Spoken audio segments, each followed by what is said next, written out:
Today we're taking a look at a brand that is often overlooked here in the United States for one reason or another. They actually make some really high quality Swiss-made watches. Today we're going to take a look at their skeletonized watch. It's called the Royal Skeleton, and it's very custom, which is pretty cool for a skeletonized watch. So let's flip the camera and take a look at the Cimier Royal Skeleton.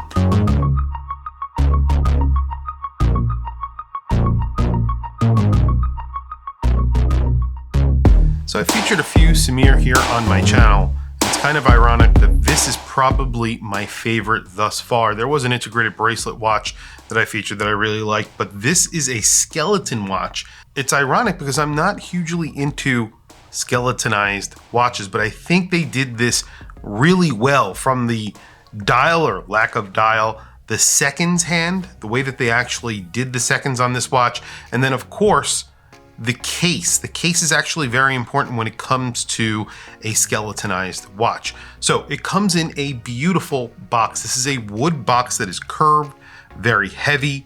It has an insert here with their logo. On the side, there is some leather, but when you open it up, there's a push button to open it up that is made out of metal. It just says Cimier Swiss watches right there. You take out the watch and this actually comes out. You can use this box as, you know, a little box that you keep out that maybe you want to put things in. So you can see that pops right out. This just has a little tab here you can pull, which is nice. It's actually pretty thoughtful. So it becomes a display box. Just want to point that out. It's something that you don't see very often, but it's wood all the way around. It's a matte color, really a beautiful, beautiful box. So here is the watch. The first thing you're going to notice is that blue set of hands against that silver background. You even have a silver cap on the hands itself, which looks really good. Now this is based on a Unitas movement, so an ETA movement. I believe it is the 6497. That's because you have a small seconds right there. And I love the seconds on this watch. They put a giant hand on here, so you could see that hand swinging around, ticking along. It looks phenomenal. It's very similar to the hour and minutes hands. It just looks really good. They skeletonized the movement completely. So the entire movement has been skeletonized. You can see the bridges here. It looks really good. And then of course you could see the movement from the back. All the screws are blued and they are heat blued. Really very well done. This gets a blue strap that sort of matches that blue theme with the hands that they did, and of course all the blued screws. I think that's kind of what they were going for. You get a crown at 4 o'clock. You also get their logo at 4 o'clock. That's the only information that you're getting on here. This is a Swiss-made skeletonized watch, so I believe it probably says Swiss-made at the bottom. It does. It says Swiss-made right at the bottom. That's it. Pretty simple. You have applied indices. There is sort of a little bit of a dial to this watch. It's sort of a minute track on the outer portion of the dial itself, or on the outer portion of the case, the inner portion of the case, and you do have applied indices. Of course, there is no testing. And you have applied indices. Of course, there is no lume on this watch because this is a dress watch. And one of the things I love about the watch is when you turn it on its side, it is basically all polished, but looking at the side of the watch, it is beautifully contoured. Now what they did here is put the crown, it's a sign crown, at the 4 o'clock position, but they also put sort of a crown guard on the watch, and that is just sort of a contour of the case on the side. So when you look at the case on the side, it is very nicely, organically contoured. It's beautiful. Same thing for the other side of the watch. It is all polished, but it is really nicely polished. They did a great job. The case back is screwed in. You get 50 meters of water resistance. You have a sapphire crystal on the front and the back. Lots of viewing space for this movement. Obviously, the Unitas is a large movement, so you do get to see a lot of that movement here. I will do close-ups so you could see the finishing here. The finishing is very, very nice. Everything is skeletonized, even the wheels, as you can see there. Everything, all the barrels, everything is skeletonized. Beautiful. They did a great job. And you have a really nice buckle on here. That is a Cimier buckle, very bespoke to the brand. Obviously double push button, really big logo on here, custom. And then of course, the strap is signed Cimier. I believe this is a vegetable tan leather strap. It is not a crocodile strap. I believe this is an embossed strap, but if it is not, I will put that information down in the description below so you can see that. Let's do quick measurements and then we'll talk about price, and we will throw it on wrist so you guys can see. Now, if you measure it not catching that little crown guard, I guess I'll call it, it's around 43 millimeters. If you catch it with that crown guard on the other side, it's around 44 millimeters, but it wears like a 43 millimeter and change watch.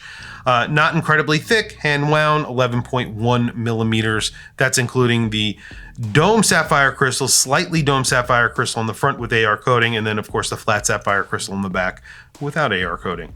The lug to lug on here is 52.6, so not an entirely small lug to lug. You do have pretty long lugs on here, as you can see, and then a 5.9 millimeter crown. Crown is actually nicely sized, pretty grippy. I do like it. So there you go. I love the fact that they put a very long, it's almost elongated second hand on this watch. So it actually will go underneath the hour hand. It's very, very long and it's very pronounced. So you could see it very easily that this watch is working, because a lot of brands who make a skeletonized watch usually leave off the second hand, or they have a central seconds. I really like that they went with a small second here, and I think it looks really good. Also, I like the way that they skeletonized the bridges, because it's sort of radiating out of the center, as you can see. Excellent. I'll do close-ups of all of it so you can see what I'm talking about, of course. Very quickly, on my wrist today, I have a new addition to my collection. This is a vintage Longines Ultrachron. I did a video about this watch, essentially this watch. I did a video about why collecting vintage watches is a good idea, and I kind of put my money where my mouth is all the time. I'm not making that video because I don't believe in it. I do, and instead of buying a modern Ultrachron, I bought a vintage one because I think they are very cool. So here is this is called the Royal Skeleton, and it's a 43 millimeter watch. Basically, it looks phenomenal. I am very impressed with this watch, especially considering the price. So this is a Swiss-made skeletonized watch. They're charging $1,900 for it. Now that sounds like a lot of money, but they put a lot of thought and effort into this movement. And you can see this is not an off-the-shelf skeletonized movement. They did a lot here. And then of course you have sort of a special handset. They're sort of sword hands. They are blue enamel because they are sort of domed a little bit. I think they didn't want to, they couldn't get that effect basically with doing a heat blued. They might be heat blued, but I think I'm sure that they are not. But I will put that again in the description if I am wrong. Really a beautiful watch, very, very well executed. $1,900 does sound like a lot, but like I said, I think this is a little bit special when compared to a lot of your run-of-the-mill skeletonized watches. Tell me what you guys think down in the comments below. I want to hear from you guys. What do you think of this watch? What do you think of Cimier as a brand? Not a very popular brand here in the United States. They've been around for a long time. They make some really awesome Swiss-made watches, so they have been around for a long time. They have their own academy where they teach watchmaking. You know, they have a lot of history behind them, and they've been making watches for a very long time. They make watches like this. They have, you know, the technology to do something like this. Obviously, they are a major watchmaker. But tell me what you guys think down in the comments below. I want to hear from you guys. Please also don't forget to like and subscribe. Hit that bell icon. It is super helpful for the channel, and I very much appreciate it. Anyway, guys, thank you for logging on. I'll catch you in the next video.